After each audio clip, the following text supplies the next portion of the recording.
Hello and welcome back. Today is Tuesday, December 11th, and welcome to episode 23 of NooBTooB, a weekly independent podcast where we douse you with the holy water of gaming goodness and send you back to the grave you came out of. Burn, bitches! I'm Yuzo Watanabe. And I'm Tobin and Yuzo, and thanks for tuning in. We are trying to do NooBTooB as a vodcast yet again. Last week we recorded our episode, but something... Yuzo deleted it. That's right. Jackass. Technology is hard. It is so hard. Anyway, if you're listening with your audio player, come by the website, check out the video if you haven't seen what we look like, which is doubtful because we send out dumb pictures every week. With we look like anyway. idiots, yeah. I believe, yes. So anyway, we promise it will actually be at the website this time, so come Provided check it I out. don't delete it this time. Unless Yuzo deletes it again. This week our featured game is Castlevania Portrait of Ruin on the DS. We also played Metal Gear Solid Portable Ops on the PSP, and Brain Boost on the DS, Tony Hawk on the 360, and Red Steel on the Wii. That's a lot of games. It was a busy week. Hell yeah. New releases include Super Swing Golf, Elebits, and Metal Slug Anthology, all on the Wii. That's a crazy release next week. And we also have Legend of Zelda Twilight Princess on the GameCube. On the what? The GameCube. You know, the one that Nintendo abandoned. Oh, right. Yes, as always, we'll finish up with our weekly culture topic, which is a continuation of our top games of the year, this time concentrating on last-gen platforms. But let's get started with our featured game, Castlevania Portrait of Ruin for the DS by Konami. This game rules. I like it, dude. I am digging the crap out of it. I'm a little sad that this game came out after our mobile best of, because this actually might have crawled up into the top 3 for me. Yeah, and it's actually a 2006 release, so you could probably bump something. Yeah, at least, probably. It's like maybe number 3, but I don't know if it's better than Super Mario, necessarily. I think it was, because I didn't like for Super you. Mario. Exactly. But Castlevania Portrait of Ruin is a sequel to the last, I think it was Dawn of Sorrow was the last one. Yeah. And it's a standard Castlevania game following 2D side-scroller. 2D side-scroller. Follows the same model that was started with Castlevania Symphony of the Night on the PS1. And it is great. It's got the RPG elements that are cool, and it added a lot of cool new features. Yeah. So if you played the first one, which was awesome, I really enjoyed the first one, but so they added, I don't remember if I think they did have levels. I think they had leveling up in the first one, but they've had leveling up from the very beginning. Yeah. They've had experience, they've had different items. It's kind of the But they didn't have, so now you've got a partner. You've got a teammate that like goes around with you, and it's funny because at first they kind of introduced it like, here's this person that can help you push on doors. There's a lot of puzzle elements. So I would just summon her and have her push the door open and then have her go away again. Oh, really? Yeah, because I was just like, okay, I was afraid she'd get hurt or whatever, and then finally, like, I was fighting and I summoned her, and then all of a sudden she starts whooping up on dudes. I was like, oh wait, so you basically summon her and leave her with you all the time. I haven't quite figured out why you would ever want her by not with you. I haven't found any time that I wouldn't want her there. Yeah, I mean, I like the fact that you can switch between it. So you start out with some guy, I forget his name, some Mr. Smith or something like that, and he is not from the Belmont family, which is a little strange for the Castlevania series. Yeah. And he has this magician for a girl partner, and she's young, and she fights with books, which is really odd. She starts out with an encyclopedia, she's whacking zombies on the head with it, and then eventually you start getting ones that have weapons come out of it. Yeah, it's a little weird. Quite understanding the plot because, like, you're not supposed to be from the Belmont family, but yet Simon Belmont was your dad, and he left you this whip. Maybe he's an illegitimate child or something like that. There's something. So the point is you're carrying around Simon Belmont's whip. You can't use it. Yeah. It doesn't have its magical powers, and obviously we're going to unlock them later, but... Yeah. One thing I'd like to mention is, how I get frustrated really easily and I stop playing games? Yeah. So I was playing, I got to this hard part and I had forgotten to save and I died and I lost like 20 minutes of time. And I was like, fuck this, and there's like a little part of me where I'm like, I'm going to put this down for a while. I'm like, wait a minute, hold on. So I reloaded, I went an entirely different way. I'm like, I'm not even going to explore that way anymore. And I wandered off this other way, and like you can wrap around the top and like find your way, like there's like 4 different ways to get to everything. So like all of a sudden I was exploring entirely new levels that like led into the original levels. I mean, it's this completely well-developed map that you can... It's kind of like the old Metroid map, where it's like you can just go up one way. It wasn't really looped per se, though, was it? Well, I mean, Metroid you could get everywhere from everywhere. It was kind of like a there's a few. If you could get your way through this or that. But the point is if you get pissed off or something's hard, if you get into one portrait, like you go into these portraits and you teleport in, you have to beat a big boss, and it's like you get into one portrait, you're like, I don't really like this. It's not like linear. You don't have to go to Portrait 1 then Portrait 2. So is this canceling out the frustration that you get from not having a save point at a particular point? Yeah. Because I remember you complaining about that. Yeah, I mean, that is just I have to tune the way that I play, right? Like I have to make sure that anytime I see a teleporter, I teleport back to a save point. Anytime I see a save point, I save whatever. Yeah. It's just it's very unforgiving. Yes, like it's very Sierra. Like you die, you die. And well, what's annoying is when shit. you die, it takes you to the title screen, so you have to go through like 4 different steps. So I'm sure it's there to make dying a little more painful, but come on, just hit load last save game. They couldn't do that. Yeah. I mean, why not? I learned very quickly that it was like, at first I was like, I'm going to save up some money for some good weapons. It's like, no, when I go back to the store, I fill up on potions. Yeah, I just spend all my money. $500 too. It's ridiculous. But I mean, that's all you need. You need to stay alive because dying is very, very painful. Yeah, I definitely agree with that, and definitely picking up the different types of food is very important in the game. And I do like one feature of the game that they added was the quest system. So there's that ghost there's a ghost somewhere inside the castle, and he tells you, go do this, and I will give you X, or I give you new power. And they kind of made even more Castlevania even more into an RPG than it was before. Yeah, with that little aspect, right? But the quests are totally optional, which is awesome. Yeah. So it's not like you're like, oh goddamn, I have to go do this stupid quest. It's at some point though, he may offer something you need to get to a particular part of the castle.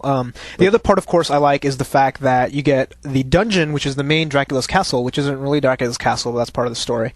And you get the portraits, and they're entirely different zones. Yeah. And they're outdoor, a lot of them. Some of them are, they can kind of change. What is it?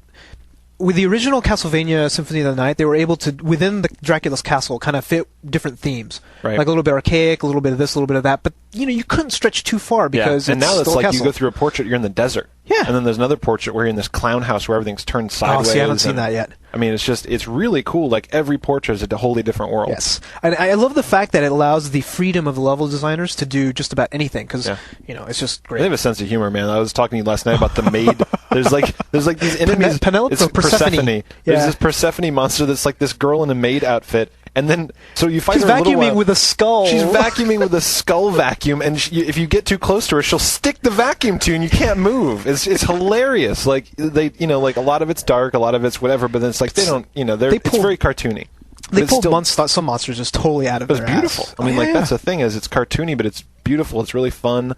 So are you going like the fast light weapon route or the heavy powerful weapon route? I've been going the heavy powerful weapons. That's what I was doing too. Yeah, because you get those stupid axes. Like, actually, I've been only getting super powerful heavy weapons. I haven't got any small, fast, decent ones yet. So here's the thing is, when I died, I had found this one corner of the dungeon where I found a steel whip that actually did reasonable damage, and I was whooping up on people, and then I lost it, and I can't remember where I got it.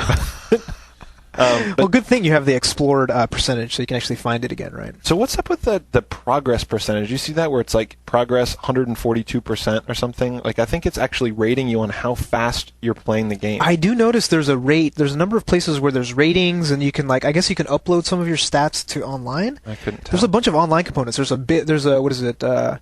a split-screen boss battle. I think you can fight certain bosses together. We really need to take advantage of that. Yeah, try that. There's a number. I think there's some other Wi-Fi components, but there's no actual playing co-op through the entire game. You only play the bosses, which is too bad. I'm hoping that they add in full-on co-op to some later DS how stuff. badass would that be? If you're playing in a dungeon and I see you as the girl run the other way, and I'm like, hey, come back here. Or trying to race to the coins and steal the coins before the other person. Can you imagine how dorky? Well, I guess it'd be in person. Hopefully, we'd do this in person. But you know how funny it'd be for us to be sitting at home on our DSs on Skype. Oh, that'd be the dumbest thing in the world. Well, wait, can't you use the microphone on Metroid Prime Hunters? I don't know. I didn't over Wi-Fi. I think you can. There's a couple of games, but I mean, the Wi-Fi on the DS is kind of crappy anyway. I'd be really impressed if that worked. The only time I've ever seen that work well is on Mario Kart DS. Yeah, you know what we need? We need another console launch, so we have 8 hours together. There you go. in a line. Sitting in line. We played so much more DS multiplayer when we did that. Dude, lines are what the DS is made for. Lines and planes. Dude, we should go to Disneyland or something, and so we have lines, 2-hour lines occasionally, so we can actually get a lot of gaming in. Yeah. Anything? The music is amazing as usual. Very good. Oh man, it's I was wondering, if they would keep the same guys and all that. I think they have, because it sounds really, really. Does amazing. seem like it. So, yes, the music's good. The game's fun. There's all kinds of stuff where you're finding different outfits. I mean, if you like adventure, it's there. If you like RPGs, it's there. You can tune your character, but it's not really overly important. I mean, you get to tweak little things, but it's not obsessive Final Fantasy style like tuning of all your skills. Well, yeah, most of the items you just get them and like, oh, it makes my attack higher. I'll use it. You know, there's no really. You don't have to make too many. Trade-offs between different things, which is really nice. Yep. I also like the fact that you get weapons and you get items that can only work with one or the other. So you get like these like high heels, and obviously the guy's not going to wear them. Yeah. Or you get these dresses and like. It's kind of neat. It gives you a little bit more variety. And the one other thing that really works for me that was like my main complaint against like Super Mario, for example, is say that I'm playing and then something comes up and I gotta go. Boom, pop in the menu, suspend mode. What does that do? So it pops out. You don't have to get to a save point. It saves right where you are, and then next time you come, you start up and it starts right exactly where you were. Even if you turn it off? Yep.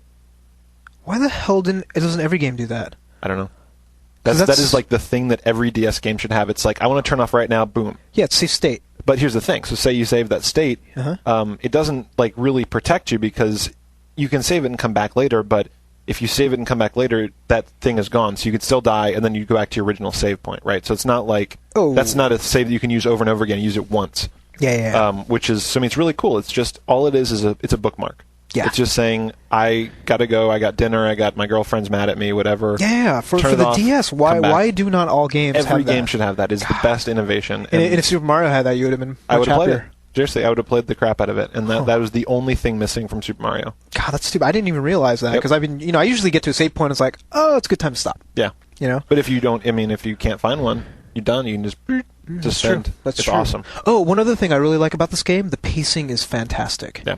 I've played maybe 3 or 4 hours now, and I get to kind of like, I go through the game, I fight, I go to an end boss, or I go to a save point, I'm like, oh, there's probably a boss after this. And I'll kill the boss, and I'm like, oh, I want to play a little bit more, a little bit more, but I don't have to. And they put enough teleport spots where you can teleport back to the shop, or anything. And as you get new abilities, you can go back and explore shit you couldn't get to before. That's which is the awesome. total touchstone of all the Castlevania games, which is amazing. Yeah. But just in general, I must say that the pacing of this is really well done, and they made it just enough so that there's maybe 5 to 10 minutes between save points from what I've played so far, which is perfect. The bosses are hard. They are hard as shit. Yeah, the first few especially. Man. Well, like, you fight them and they take like 64 points and you have like 200 hit points. Yeah, so it's just like they hit you and you're like, oh god, I got a potion right now. It's like they hit you again, it's like game over. Yeah. So you really got to figure out kind of how to game them. The basically. patterns. Yeah. Yeah. The one that really pissed me off was the with his head floating around? No, the one with a big pot of green stuff. You got to push it all the way back. Huh? Is that what you do? When the thing comes out? Yeah. You got to push it all the way back. I didn't even know you could push it. Yeah, so because the pot's glowing, and so you can push the pot all the way to the end of the room, and then you can hit the guy. It's so freaking lame. You know what I was doing? I didn't pick the guy because his weapon was too slow. So I picked the girl, and every time he would pop up, I would jump and hit for 15 points, and it took me like 3 minutes to kill him. Oh, dude, that sucks.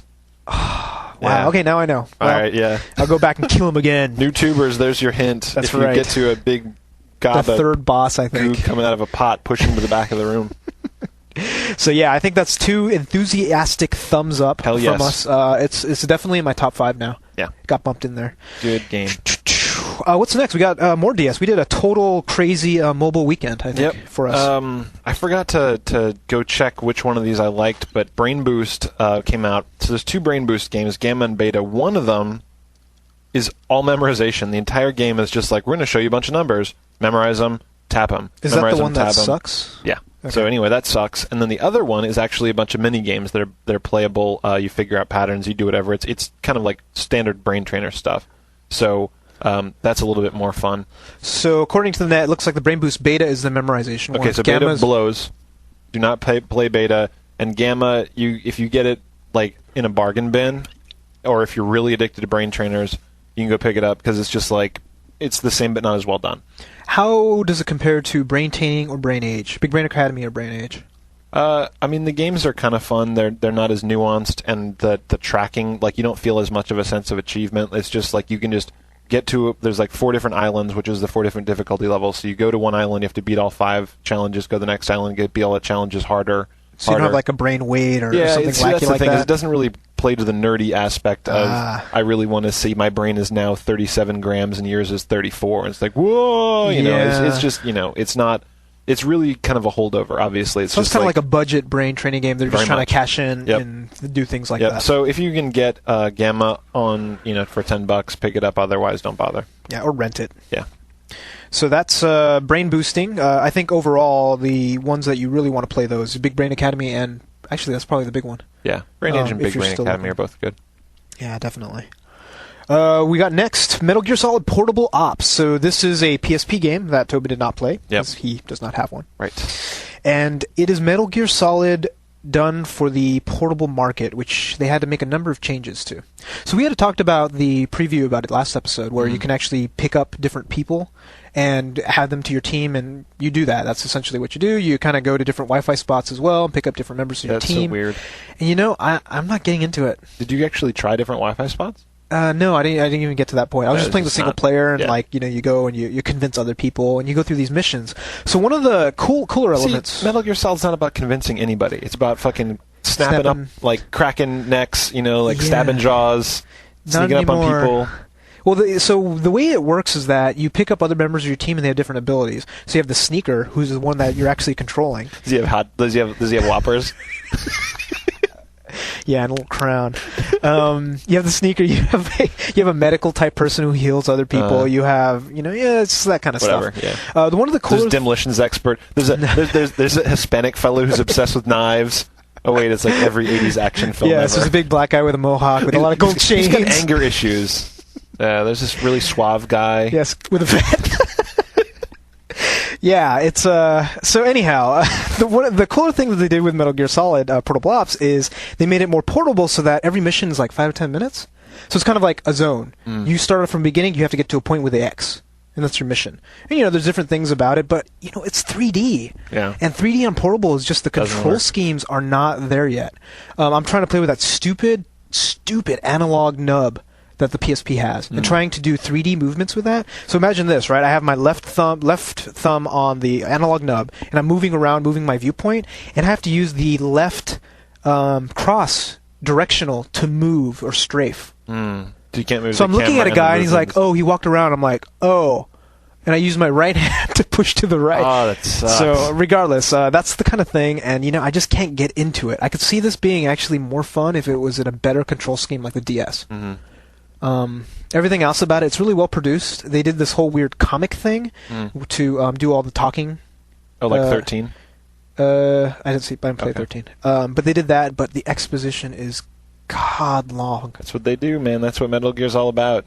30-minute cutscenes. Do people like that? Do you like that? No. Because I don't like that. No, I don't like it. Yeah, it's a little painful. Metal Gear Solid 2 was the one that just blew my mind about how bad it was. Yeah, it was painful. It was like 45 minutes of You didn't play 3, did you? No, not yet. Yeah, so 3 I don't think I will play. But anyhow, this is Metal Gear Solid Portable Ops. I would have to say it's a thumb downs for me. Maybe if you really, really dig Metal Gear games and you can get past the control issues, you might enjoy it, but it's still just not quite there. Yep. All right. It's too bad. So for me next, I played Red Steel on the Wii, and I really like it. Yeah, I'm. So what? What about it? I mean, the shooting is really fun. Like, it's just all about, you're sitting there, like, shooting the screen. It's I love those shooting games, like Time Crisis and stuff. You're switching out weapons, you're going around, there's actually strategy to it. You can, people will be hiding behind a car, and you shoot the car, and it blows up. I mean, it's not just, you're not on rails at all. Oh, that's good. It's very much a completely open world, and you're running around shooting people. Are you using your, the nunchuck to move? Okay, that's good. Yep, and the thing is it's very active. So, to reload, pop. Oh, so you're nice. like sitting there like, oh shit, it's just like, it really gets you into it. Like, you can run up, if there's something, like there's a gun under a table, you run up, flip the table over with your left hand. Oh. So it's just, they really, like, that opens a door, So your left is all kind of action. Yes. And you do movements, so do you do anything with the button besides shoot? So you just shoot with your left hand, with your right hand, your left hand you jump with the buttons. But no, I mean, like, your right hand is just for shooting. Interesting. And then, so then there's sword fighting, which isn't as well done. But it's kind of a throwaway. It's just like every once in a while, you'll like come around a corner, put your gun away, pull out a sword, and you're like, oh shit, I got a sword fight, and some guy comes out. And the funny thing, it just cracks me up, man. You're fighting a dude with like a metal bar, and he's like, I'll cut you, fucker, or I'll beat you up. Put your gun away. Pull out your sword and then spend like 5 minutes sword fighting this guy. It's just like, come on, pull an Indiana Jones. You just got to do it. Just whap, whap. Wow. So how's the sword fighting, though? Does it actually detect the way that you slash and not poking? Really. I mean, there's like maybe 3, like left, right, and down. Oh, you can't even poke? You can't really poke. There's some cleverness with you can either dodge or parry. So you're using left hand to parry and your right hand to swing. So you have two swords then, or yeah? Well, you've got like kind of like the gauche or something. Yeah, like the shorter and then longer. The katana and the whatever it's called. Yeah. So anyway, it's honestly not that part's not bad. It's just kind of tedious. It's not that hard either. It's just like parry hit until he's dead. But you get through that and then you go back to the shooting stuff, and it's just this game's gotten so panned, and I don't know why. So you think you went in with low expectations? Yeah, I definitely did. Okay. But, it's fun. Really? I'm probably going to go through and beat it. Oh, I'll have to give it a try. I mean, yeah, if you're going to beat it, that's usually a pretty good indicator. Exactly. So it's a pretty thumbs up for you then, thumbs up. Wow. I like Red Steel. You guys are wrong. Whoever the reviewers are, wrong. 1UP's wrong. I'll have to borrow that from Richard or somebody. Blockbuster when it comes out. Good shot. So we got a 360 game coming out, or that I played.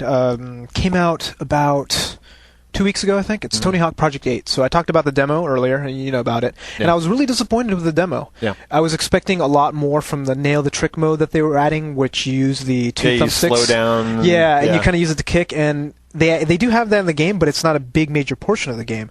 You either have a point in the game where you go and it all of a sudden, you see a little nail, and then you go there, and then that turns you into nail the trick mode. Oh, so it's like a separate kind of questy thing? Almost, yeah. Okay, I gotcha. And there's other points where you can just do nail the trick anytime to just add to your combo, but since I don't like it, I never do it, so it's no problem. They added a couple of interesting things. So it's a totally freeform world this time. So there are no loading screens. Oh, good. Yeah. They did that sort of with American Wasteland, but they did it really shitty because you had to go through a tunnel to go through each one. It's just like, some loadings going on in between time. So it felt very fake. But this one actually makes sense because they open gates, they open up huge worlds, and there's no loading time. It looks great.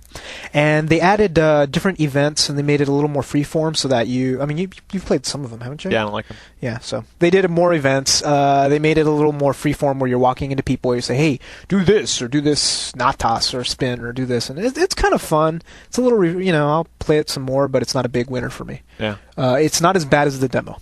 See, I don't understand why I like the SSX games and I don't like the Tony Hawk games. Like, there's just something about the way that they make the mechanics. Like, I couldn't get into the Tony Hawk stuff. Excuse me. Yeah. Water down the wrong pipe. Yeah, well, sorry. Oh, God, kill me. I hurt your feelings. I started insulting Tony Hawk, and now you can't breathe. What? How could you possibly? No, skate or die, bitch! That's right. Well, SSX is more of a racing game, right? SSX is concentrating almost primarily on being first, as opposed to, you can do all these extra tricks and get more points, but, yeah, I guess that's true. And even though you don't like racing games, which is odd. Oh, yeah. I don't know. I can't explain it. With Tony Hawk, it's all about control, and it's all about precision and training your whatever thing so you can do a lot of tricks at once. Yeah. It's just doing something over and over again until you get it right. Yeah. Which I can totally tell you wouldn't like that. It's like canned spaghetti. Yeah. It's like, oh, watch me do my triple ollie face nose plant. No. But when you do it, man, it's freaking badass. Yes. So this is you get achievements for it. So. Yeah. I wouldn't buy it. I'd rent it. So I guess that's a thumb down. Okay. For me. And, the last thing I want to do, I mentioned I did get the HD DVD player for the 360 this weekend. And, oh my God. So where'd you get HD DVDs? One came with it. Guess what movie? Wait, hold on. Talladega Nights. Nope. That's the Blu-ray. That comes with the Blu-ray. Or PS3. Not Tokyo Drift. No. I would have loved that. Fuck yeah! No. What was it? King Kong. Oh. I hate it. King Kong was such a disappointment. Oh. But you know something? It was pretty. I bet. It was pretty. It sounded amazing, and on my new TV, it's freaking amazing. Cool. So, cool. It's definitely well worth it. I know you just got you have an HD TV on order, so it's a definite recommend. Especially the fact that Netflix rents HD DVDs. That's hot. You know what's number one on my list coming in? Tokyo Tuesday. Drift. That's right. I got Tokyo Drift coming. Greatest Batman Returns. film ever. I think Born Supremacy, and just a bunch of action movies that I want to impress a bunch of people with. Cool, man. So it's totally worth it. It's $200 if you have a 360 and you have an HD TV. You got to have both. You're not going to get much better than this, especially movies, and it looks gorgeous. So I got to have you over and show some stuff. Absolutely. Actually, I have an HD DVD that my brother bought me as a gag gift. Oh, can I borrow it? Yeah. I have Pirates. It's a porn. It's apparently one like of the the highest first budget porn films ever. I so. hear it was $1 million budget, and it's one of the first. There's like fucking stop motion animated skeletons and whatever. Do they do stuff with the women? How does that work? I actually haven't watched it yet. But what's the matter with you? There's so much free porn on the internet. Come on. Yeah, but not HD porn. That's true. That's well, I don't rare. have an HD TV. You can totally watch it on your computer, I'm sure. All right. So yeah, that would be that. We have a couple of new releases, mostly on the Wii. What do we got coming up first, dude? Super Swing Golf. I took a look at it. I probably won't play it. Super Swing Golf is just like I've played. I thought you like the golf on the Wii Sports. I do. Oh, okay. And like how much you can improve that. Like I went and I looked at the screenshots. It's like you can change the outfits that people are wearing. And other than that, it looks exactly like it's like whatever the textures are better. But I mean, the mechanics are the same. Like I can only play Wii Golf so much. And like I usually just play it with my family. Where it's like my brother and I will play around a golf, and it's like I'm not going to sit at home and play the. Yeah, that's too bad. I do like the golf on the Wii Sports a lot, and I'm willing to give this a try. But again, it's more of a rental. Yeah, I have to check out when Blockbuster gets it on Friday. Yeah, I'm not too excited. So that's Super Swing Golf coming out tomorrow. Also coming out tomorrow for the Wii is Elebits. So this is the one by, I think, Konami. And they added a lot of physics and stuff to make it kind of a Wii first-party or second-party launch. Mm-hmm. It looks interesting. Cool. You go around and you pick up boxes and you find the Elebits. So here's the thing. The reviewer said that it's a mixture of Half-Life and Pikmin. See, that just doesn't make any sense to me. I don't even know what that means, to mix Half-Life and Pikmin. Here's my guess. Yeah. Half-Life because you have the gravity gun, and Pikmin because the Elebits look like Pikmin. Okay. But I don't think there's a puzzle aspect of Pikmin in this, because I think all you're doing is collecting them. That's like saying that it's like Half-Life because there's like a female sidekick. Like, to focus on that... Castlevania is just like Half-Life. Yeah, that's true. It is Damn. just like Half-Life. Yeah. It's like the whip is kind of like a gravity gun. Sort of. So poor things. I think it's getting some so-so reviews, so definitely check it out. I think this is going to be a rental for me. Yeah, I'll give it a try. I'm really hard pressed to buy any sort of Wii game until WarioWare comes out. Yeah, probably. And Mario, of course. Yeah. Oh, we got another Wii game coming out though. Yeah, another game I really don't care that much about. Metal Slug Anthology. You were kind of excited about it before. Well, but I thought it was a new game. Like I thought that they'd added new mechanics or whatever, but it's all the Metal Slug games which I can go play on MAME. Yeah. So they're all available. I like Metal Slug. It's really fun. I've played them all in MAME. I don't need... You can't play them with the normal... Like, you're not using the Wii motes to do anything special. I think you have to have the classic controller to play it. Yeah, so I don't care. So, yeah, that's that. Moving on up.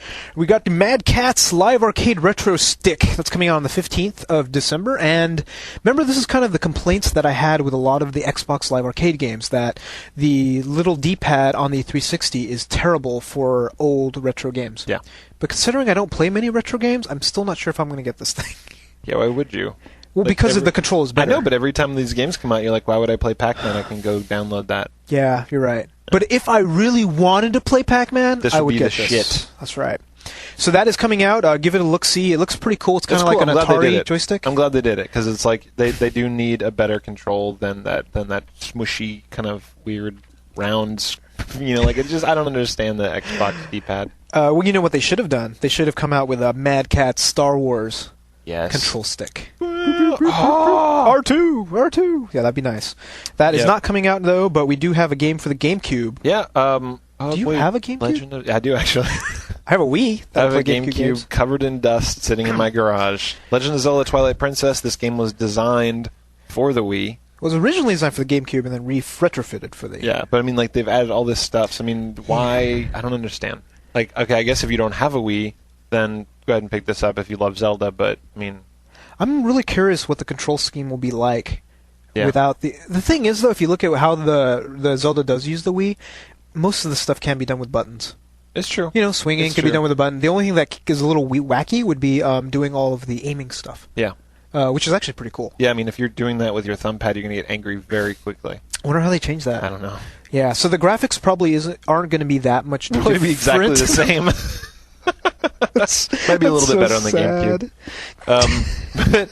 But yeah, it's just, basically I think that anybody who's really obsessive about Zelda and or Nintendo is trying to get a Wii or already has a Wii. Yeah, if you can't, but I think this is more for like kind of the kids that just have a GameCube. Yeah, I mean, pick it up. It's a good game. So if you're not buying your kid a Wii because you don't love them, then get them this on the GameCube. and punish them. Yeah. Buy this for your stepchildren. That's right. Your redheaded stepchildren.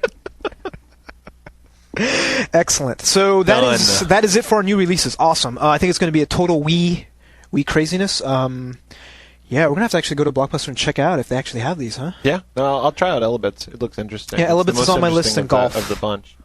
But other than that, I mean, I think I'm going to play more as Castlevania. Yeah. I'm going to play Bully finally. Yeah.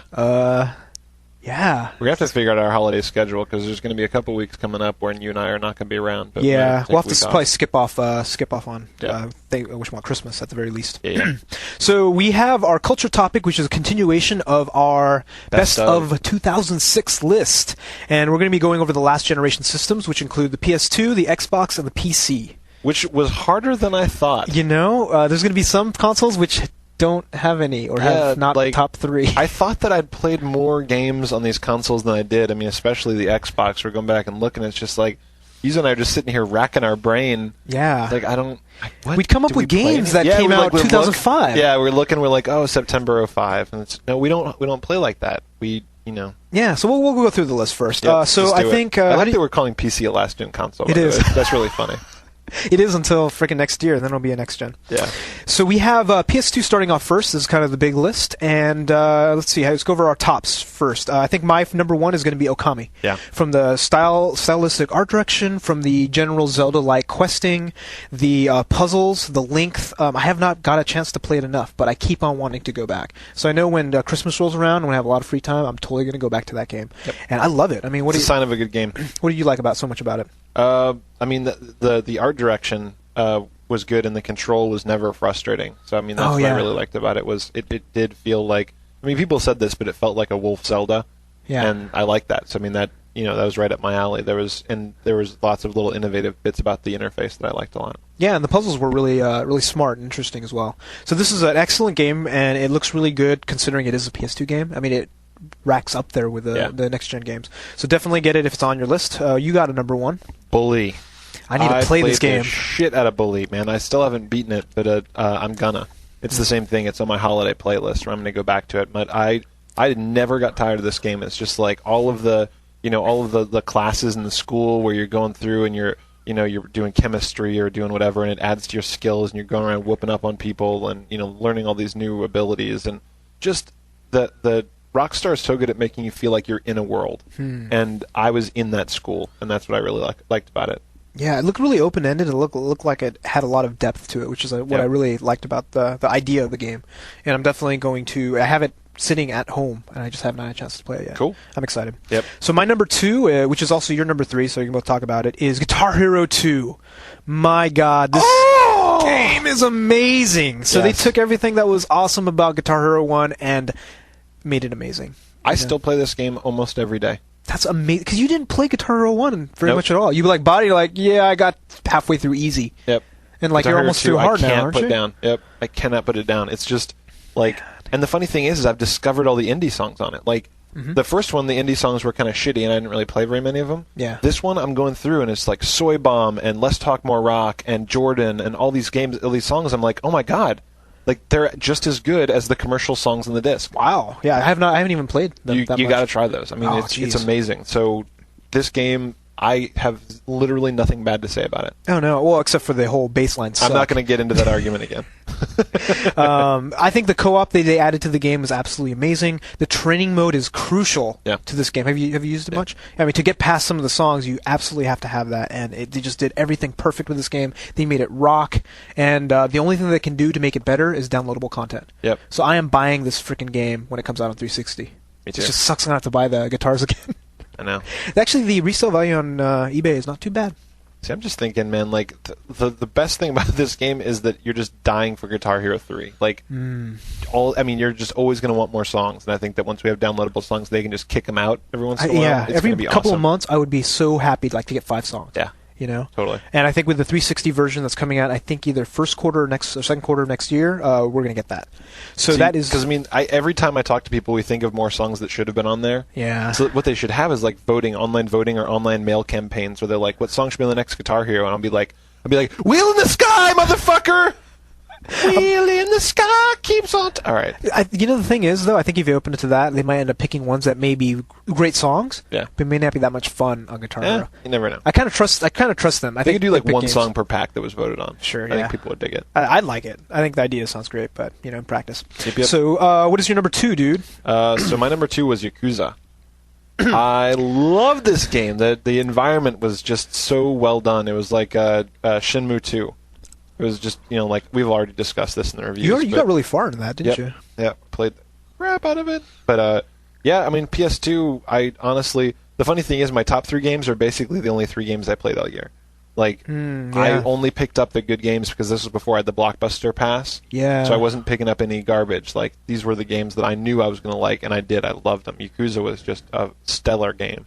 Yeah, this was, I think next year when there's going to be released a number of other PS2 games, we're going to run into probably ones where we play bad ones at some point. Are they going to still release PS2 games God of War year? 2. That's true. Okay, I'll play that. There's 100 million PS2 consoles out there, so they will make more of them. Well, they'll keep making them in Japan for sure, because that's like you got to get all the dating simulators and all that other crap, right?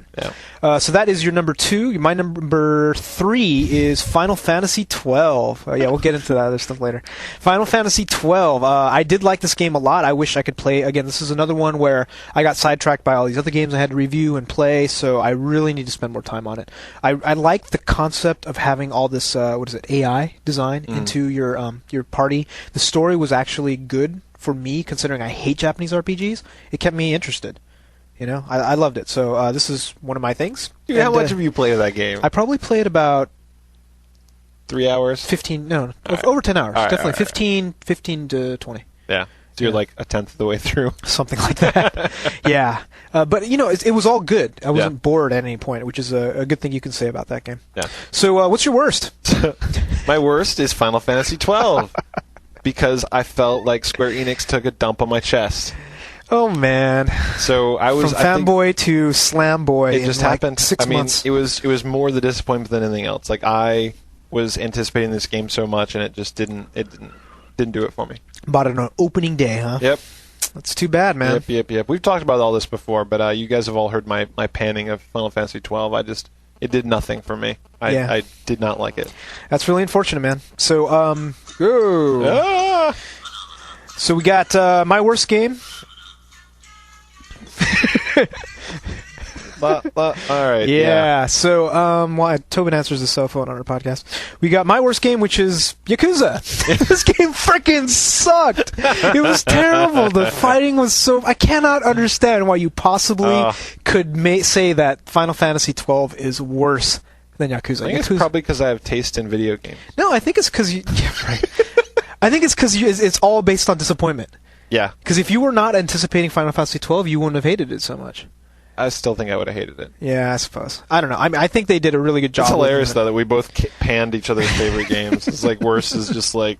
both of our worsts are on each other's favorite list, which is hilarious. Yeah, why don't you just try Yakuza and try Final Fantasy 12, and then we'll find out who's right. That's right. That's right. So that is our PS2 list. We have our Xbox list coming up next, which... this is a pretty funny list. So we don't have any best... We have no favorites. So... The thing is everything good on Xbox that came out last year was also released on other platforms. So it's not to say that there weren't any good games on Xbox. It's just we didn't play them on the Xbox. Well, why play it on the Xbox when you can play it on the 360 to get achievements, to get online play, to get better graphics?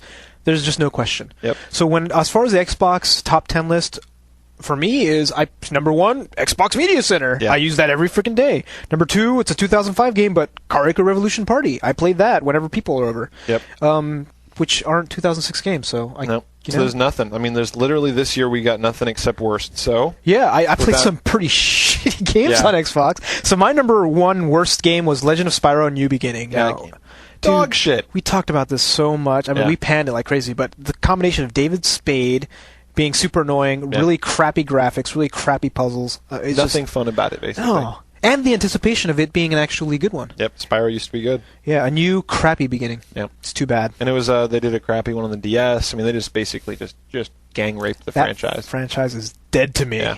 That was my runner-up. That was my runner-up for shitty game, but my shittiest game was Reservoir Dogs. I can't believe you played that on. Terrible. Well, did it even come out on 360? I don't know. I don't think so. It might not have, huh? God, it was just, I mean, the funniest thing about Reservoir Dogs is, like, normally you have a new movie that comes out that blows, and then they make a crappy game out of it. But they just dug up the corpse of an old movie that's good, and then just like viciously sodomized it. So I need to stop making sex references with regards to games. But anyway, Reservoir Dogs is terrible. There's nothing fun about it. Like it's boring and tedious. It's a torture simulator essentially. Yeah. There's nothing in a fun way. Yeah, it's not even redeeming. Yeah, I didn't get to torture any cute animals. Yeah. Like piñatas. Like piñatas. That's right. Oh, I love that game. Sorry. We'll get to that later. So we are also, that is it for our Xbox, because there really hasn't been anything. And next year, it's off our list. There's we're pretty much done with the Xbox. PC. This is also one of the things that was kind of hard. We did not play that many PC games last year. I must say. I mean, there's a few that are huge, but they all kind of came out the last year before that. Like this hasn't been a big year. I mean, the thing is you tend to like simulator games more than me, so you've played a couple more games than I have. Yeah. But even still, like the only thing that's left on PCs is RTS and Sims, basically. There's FPS games that you would rather play on PC as opposed to Xbox 360. It's getting to the point where it almost feels like an afterthought, where it's like they actually develop an FPS for like the 360 and then port it to the PC. That's true. Which is hilarious. That used to be the land of FPS. Well, at the very least, Counter-Strike's still huge. Yeah, but next year we do have Crysis, which is developed for the PC. Yeah, coming theoretically next year. It's got to come out next year. They pushed it back so again. Close. They missed their March deadline. They said we're not going to make March, and we don't know when it's going to be. They won't even give a release date. Well, better be Christmas. If they don't make Christmas, then they're Duke Nukem. Yeah, that's true. Hey, I heard Duke Nukem was coming out. Yeah, it's awesome. So let's go on with our list. My number one is going to be Heroes of Might and Magic 5. So I love turn-based strategy games. Yeah. And they really saved the franchise with this. Yeah, no, seriously, that was a guy. Yeah. Heroes of Might and Magic 4 was a piece of turd that they just dropped, and I really like what they did with this one, and they did a good job. I didn't play it as much as I played the first two, or the first three rather, that I liked, but it's probably the best PC game that I played. Cool. For what it was, it looked really good. I played it for a little bit, and I could see why. I mean, it was very well made. You didn't get caught. Yeah, exactly. It wasn't my thing. But what did catch me was Prey.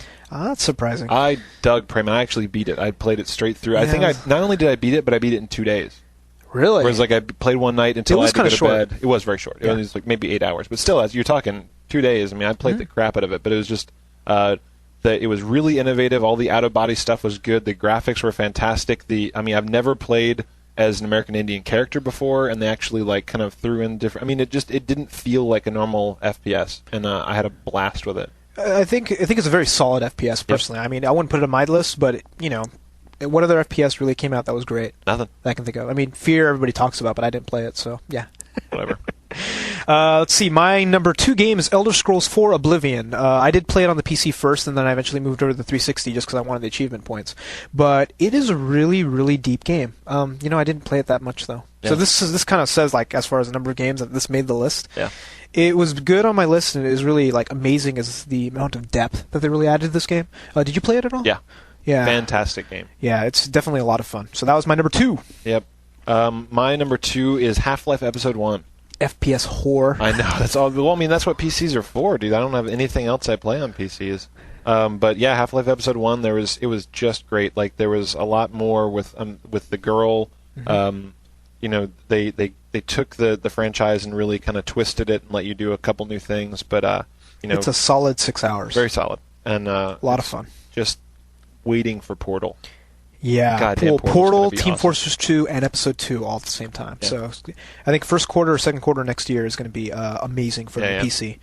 So let's go over I have my third game, DEF CON. I like it. I got to give it major props for being an indie game that is a lot of fun with a lot of depth. Mm-hmm. Again, this also says to how many PC games I played that this actually made the list. Yeah. Because it's not a stellar game, but it's the best I played. 2 days. Yeah, I loved it for those 2 days. So that is great. Let's go over our worst games really quick. Oh, man. Auto Assault was mine. You hated it that much, God damn, that game was terrible. You played a little bit, right? I did. I kind of got into it for about a day, and then it was enough. Jesus, it was just... They need to do a 14-day trial, though. Yeah, I know. How many? I needed 3 hours of that 14 days to play it.